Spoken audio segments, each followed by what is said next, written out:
যিটো সময়ত অসমৰ গ্ৰাম্যাঞ্চলৰ যুৱক যুৱতী কৰ্মৰ সন্ধানত বহিৰাজ্যলৈ ঢাপলি মেলি নিজৰ জীৱনলৈ সংকট নমা আনিবলগীয়া হৈছে তেনে সময়তে ওদালগুৰি জিলাৰ ভেৰগাঁৱৰ সমাজকৰ্মী তথা ক্ষুদ্ৰ চাহ খেতিয়ক ধ্ৰুৱজ্যোতি বড়োই ভেৰগাঁও চাহ বাগিচাৰ সমীপত কাঞ্চনজংঘা ভিলেজ ৰিজৰ্ট স্থাপন কৰি আন 10জনক সংস্থাপন দিবলৈ সক্ষম হৈছে। ভেৰগাঁও চাহ বাগিচাৰ পৰা খাগৰাবাৰীলৈ যোৱা পথত স্থাপন কৰা কাঞ্চনজংঘা ভিলেজ ৰিজৰ্টখনে কম দিনৰ ভিতৰতে ৰাইজৰ সমাদৰ লাভ কৰিবলৈ সক্ষম হৈছে। ৰিজৰ্টখনৰ গাতে লাগি আছে এখন সুন্দৰ চাহ বাগিচা। সুন্দৰ প্ৰাকৃতিক পৰিৱেশত থকা কাঞ্চনজংঘা ৰিজৰ্টত বাৰ্থডে পাৰ্টি সভা সমিতি আয়োজন কৰিব পৰাৰ সুন্দৰ পৰিৱেশ আছে। ৰিজৰ্টখনত দেশী বিদেশী খাদ্য সম্ভাৰৰ উপৰিও জনজাতীয় খাদ্যৰো সুব্যৱস্থা আছে। আপুনিও ভেৰগাঁৱৰ কাঞ্চনজংঘা ভিলেজ ৰিজৰ্টলৈ আহি এবাৰ জুতি লৈ যাব পাৰে। পৰিয়ালৰ সৈতে আহি এটা দিন উপভোগ কৰিব পাৰে কাঞ্চনজংঘা ভিলেজ ৰিজৰ্টত।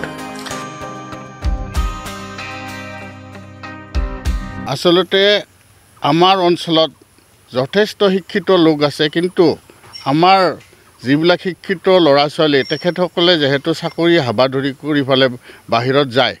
মোৰ ল'ৰাও এসময়ত কাটাৰত হোটেল মেনেজমেণ্ট কৰি আছিলে, কিন্তু কাটাৰত গৈ পেলাই যেতিয়া থাকিব তেতিয়াহ'লে কি হয়, গাঁৱৰ পৰিৱেশ তথা ঘৰৰ লগত সম্পূৰ্ণ এটা বিচ্ছিন্ন হৈ যায়। সেয়েহে মই ল'ৰাৰ কথা চিন্তা কৰি আৰু বেলেগক এটা অনুপ্ৰাণিত কৰাৰ কাৰণে আমাৰ গাঁৱতে যে এখন ৰিজৰ্ট খুলি পেলাই আমাৰ মানুহখিনি আকৰ্ষণ কৰিব পাৰি বা নিজকে স্বাৱলম্বী হ'ব পাৰি, সেই উদ্দেশ্যলৈ মই আচলতে খুলিছিলোঁ। আৰু ইতিমধ্যে পৰ্যটক আমাৰ ফৰেনাৰবিলাকো ইতিমধ্যে মোৰ এই ৰিজৰ্টত আহিছে। যিহেতু ভেৰগাঁও চাহ বাগিচাখন ওচৰতে আছে, গতিকে এই চাহ বাগিচাৰ লগত যিহেতু টুৰিজিম বুলি পেলাই এটা অসম চৰকাৰে তাত এটা সংলগ্ন কৰিছে ভেৰগাঁও চাহ বাগিচাৰ লগত। গতিকে জাৰ্মান কানাডা আদিৰ পৰা তাত যথেষ্ট ভেৰগাঁও চাহ বাগিচাত এই ভেৰগাঁও চাহ বাগিচাৰ বিষয়ে অধ্যয়ন কৰিবৰ কাৰণে আহে। সেই পৰ্যটকসকলেও মোৰ তাতে আহি পেলাই ইয়াতে ৰিজৰ্টত খোৱা মেলা কৰে। লগতে আমাৰ এই ৰিজৰ্টত আমি কেবিনৰ ব্যৱস্থা কৰিছোঁ। লগতে চাহ বাগিচাখন ইমান ওচৰতে আছে, মোৰ নিজৰো যিহেতু এখন চাহ বাগিচা আছে ইয়াতে। গতিকে ইমান এটা বঢ়িয়া পৰিৱেশ, গতিকে শান্তশিষ্ট এটা নিতাল পৰিৱেশ।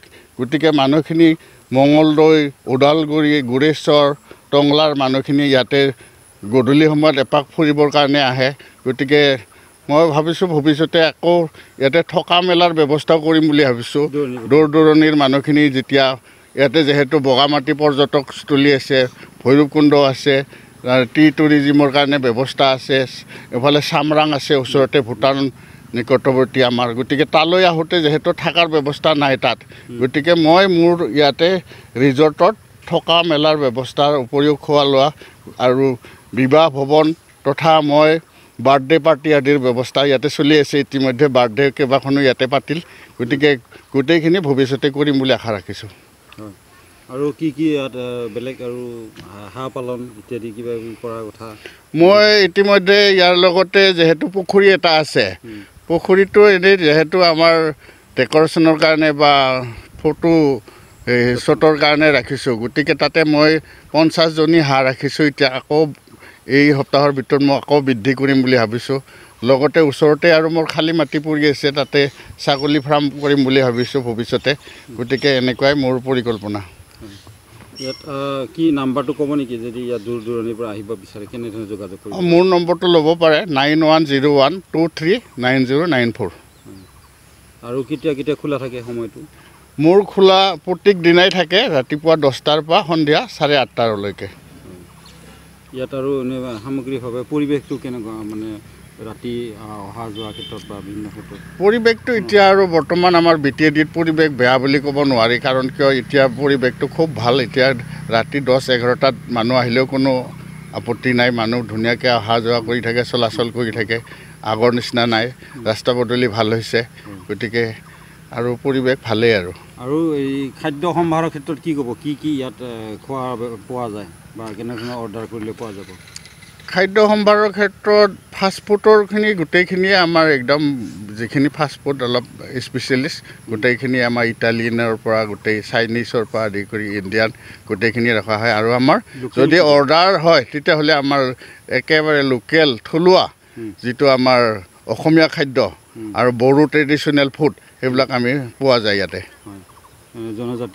জনজাতীয় খাদ্য ইতিমধ্যে আমাৰ কেইখনমান চাহ বাগানৰ আমাৰ এই স্মলটি গুৰাছৰ মিটিং হৈ গ'ল ইয়াতে 50জন 60জন তেনেকুৱা গ্ৰুপ আহে তেখেতসকলৰ কাৰণে আমি ইয়াতে যোগাৰ কৰি দিওঁ ভাতৰ আৰু অন্যান্য তেনেকুৱা মিটিং চিটিঙৰ কাৰণেও আমি ইয়াতে ভাতৰ ব্যৱস্থা কৰি দিছোঁ আপোনালোকৰ কাৰিকৰবিলাক ক'ৰ পৰা আনিছে বা কেনেধৰণৰ তেওঁলোকক হেৰি ব্যৱস্থা কৰিছে কাৰিকৰ আচলতে আমাৰ ল'ৰাজন আচলতে বেংগলোৰত বহুত দিন থাকিল 5 বছৰমান থাকিল গোৱাত থাকিল তেনেকুৱাকৈ থাকি লাষ্ট আমাৰ এই আমাৰ শিৱসাগৰৰ যিটো আমাৰ নেত্ৰকাৰ যিখন ৰেষ্টুৰেণ্ট তেখেতৰ ৰেষ্টুৰেণ্টত কৰি আছিল তেখেতে ঘৰত আহিল আহোঁতে দেউতাকৰ অসুখৰ কাৰণে মোৰ তাতে এতিয়া বৰ্তমান কৰি আছে নামখলাৰ পৰা Sudarshan Kalita report news express Assam